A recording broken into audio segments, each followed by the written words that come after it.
In this video, I'm going to share with you 4 strategies to prevent CEO burnout. And if you don't get the 4th one right, nothing you do is going to work long term. I'm also going to talk to you about some of the signs and symptoms to watch out for that you may be burnt out, along with the biggest mistakes CEOs make that causes their burnout to spiral out of control.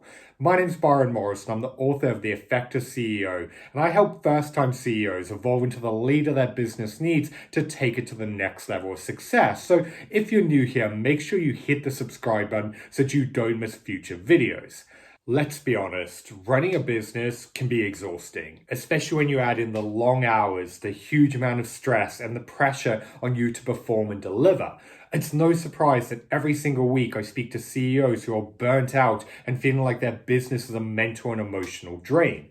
I've been there myself, so I know how it feels to be so low on energy and depleted that it's just a battle to get through the day. I remember one period in particular where I felt like a zombie drifting through life. No matter how much sleep or rest I got, I constantly felt like I was exhausted. And during this period, I had such severe brain fog that it was affecting everyday tasks. I'd struggle to focus or concentrate. I would constantly lose my train of thought. And this impacted everything from my productivity to my decision making and just my overall quality of life. And the worst part of all of it is I had so much on my plate that I kept telling myself that I couldn't afford to slow down, that the solution was I just needed to keep pushing and getting through it. I remember one day I went to visit my parents for coffee, and I'd driven the way home hundreds of times in the past, but that night I completely forgot where I was. I couldn't remember if I'd missed my exit on the motorway, and for me that was this moment of panic that something was severely wrong. I remember speaking to my partner that night and telling her how worried I was that I was sick or something that was severely wrong with me, and I was afraid I was going to find myself in hospital. And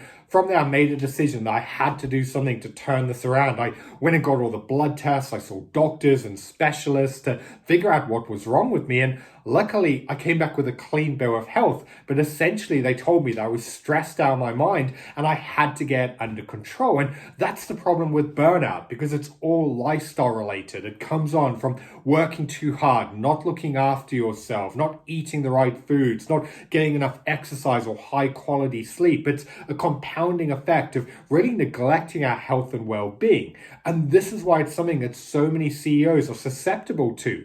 Now, a lot of the advice and guidance when you get burnt out tells you that you just need to take a break, you need some time off, you need to allow your body to rest and recover. The problem with that advice for someone who runs a business is you can take all the time off in the world, but when you come back, if you don't change the root core of the situation, you're going to find yourself back in the same environment and it's going to come back again. That's why the 4 strategies I'm going to take you through in this video are so important, because these are going to help you take control of your life and business. And like I said at the start, if you don't get the 4th one right, then nothing else is going to work. So let's dive into it. The first strategy is you need to reconnect with what you're doing and why.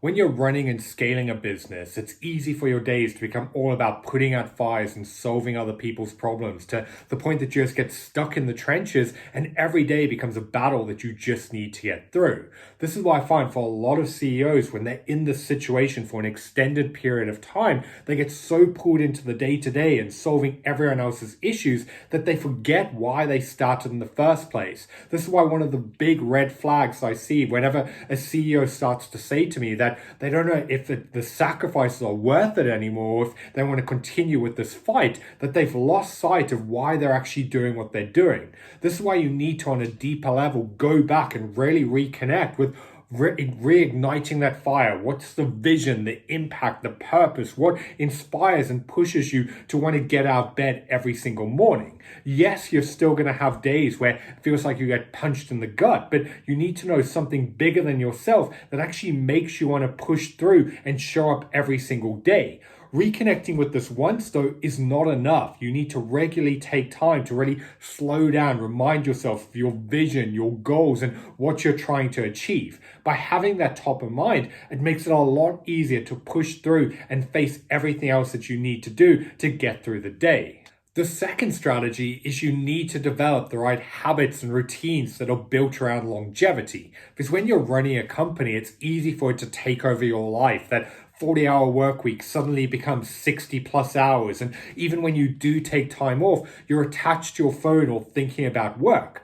The problem with this is mentally and emotionally, it drains you. And even though you might have the best intentions, it can often feel like something has to give. And it's usually the things that matter most. The way that I help CEOs get this under control in my Evolve program is one of the first things we do is figure out the vision for the life and business that they want to create. We get clarity on where they want to be. Because from there, we can start to reverse engineer it. We can think about not just what they want, but who is the version of them that turned that vision into a reality. Because from there, you can really start to break that down and think about, okay, if that is the life that I want to live and the business and freedom that I desire, what would the version of me that made that happen have done in order to actually get it under control? You can then start to think, how do you need to spend your day? What are the routines that you need in place? What are the habits you need to develop? What are the non-negotiables you need to follow through with every single day? The key thing with the right routines and habits is you need to figure out, based on you and your commitments in your life, what gives you energy, what allows you to get high quality sleep, get enough exercise. You need to really start focusing on life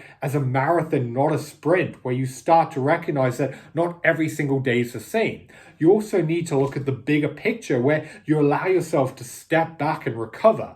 I actually have a video on energy management strategies, which I'll link above, that goes into some of my favorite strategies like push and pull days, which will allow you to do exactly that. But you really need to holistically look at the life that you want and be like, okay, in order to make that happen, how do I need to actually structure my days to turn that into a reality?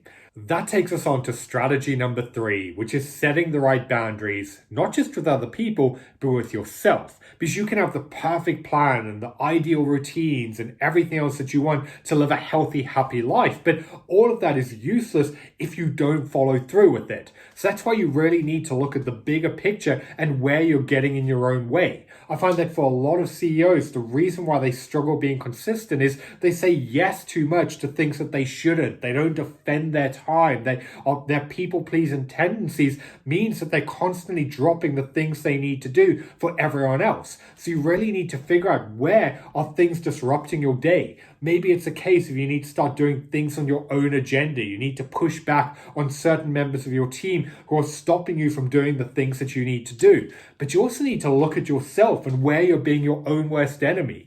Is it a case that you need to put boundaries in place as to when you can go on your phone, when you can check email? What are the things that are disrupting your family time or time to exercise or get high quality sleep? Maybe it's even a case that you're staying up too late and you really need to hold yourself to the standard of having an evening routine where you get to bed on time. That's why really going back to step 2, look at the routines and the habits you want to develop and what are the potential risks or things that are going to stop you from following through. Figure that out, and that's when it'll be a lot easier to know what you need to do to get these under control. That takes us to strategy number 4, which is arguably the most important, and that is making a foundational change to how you operate and spend your days. Because in business, every new level of success is going to bring with it a new level of problems, especially when you add in having to manage a growing team, keeping stakeholders happy, overlooking all the day-to-day operations, and that's not even factoring your own responsibilities and driving growth. And I find that for a lot of CEOs in this situation, because they haven't navigated to their new responsibilities that come with their role, this is why they're overloading themselves and pushing themselves to a point where, despite working 60-plus-hour weeks, they still feel like they're running backwards on a treadmill, unable to catch up. And this is why you really need to figure out what are the things that you should be doing with your time. When I'm working with CEOs in my Evolve program, the way that we actually approach this is we start by really uncovering what is their zone of genius? What are the things that can only be done by them? Where does their time have the greatest impact? And from there, we can really start looking at processes to delegate, to clearly communicate expectations and hold people accountable to ensure that they follow through. We can then look at how do they structure their days and times to make sure that they're actually having the time and energy for the things that can only be done by them.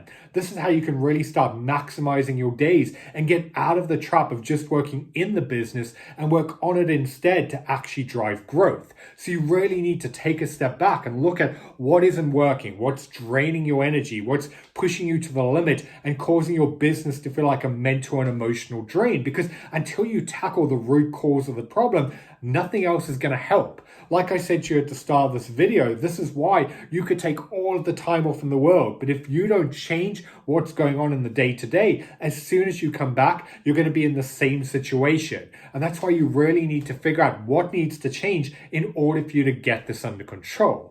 I know that all of this can be pretty overwhelming, but the good news is you don't have to face this on your own. This is a big part of the reason why I developed the Evolve program to help CEOs like you take control of your life and business. So if you want to find out more about how I may be able to help you, there's links in the description of this video to find out more about the program or ways that you can contact me to have a discussion about whether or not working together is going to be the right fit. Just to recap everything we've spoken about so far, burnout comes on from an extended period of time of you pushing yourself too hard, and this can creep up on you from months if not years of pushing yourself to the limit. That's why you have to recognize that there is no overnight fix. There's nothing you can magically do to immediately feel better, and that's why you really need to be patient and kind to yourself to recognize that if you're feeling drained mentally, physically, and emotionally, it is going to take time for you to start to get under control. That's why I love the 4 strategies in this video, because these work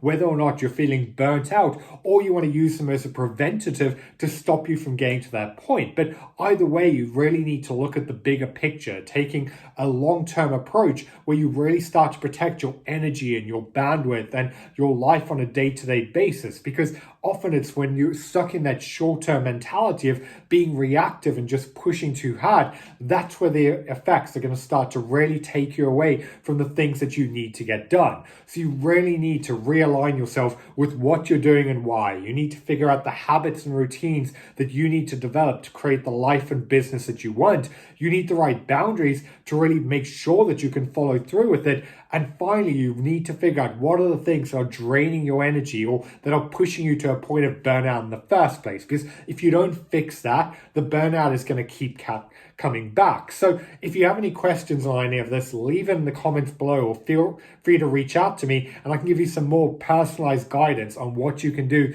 to get under control. So I've been Byron Morrison. Thank you for watching. And if you enjoyed this video, make sure you give it a like and also hit the subscribe button so that you don't miss future videos.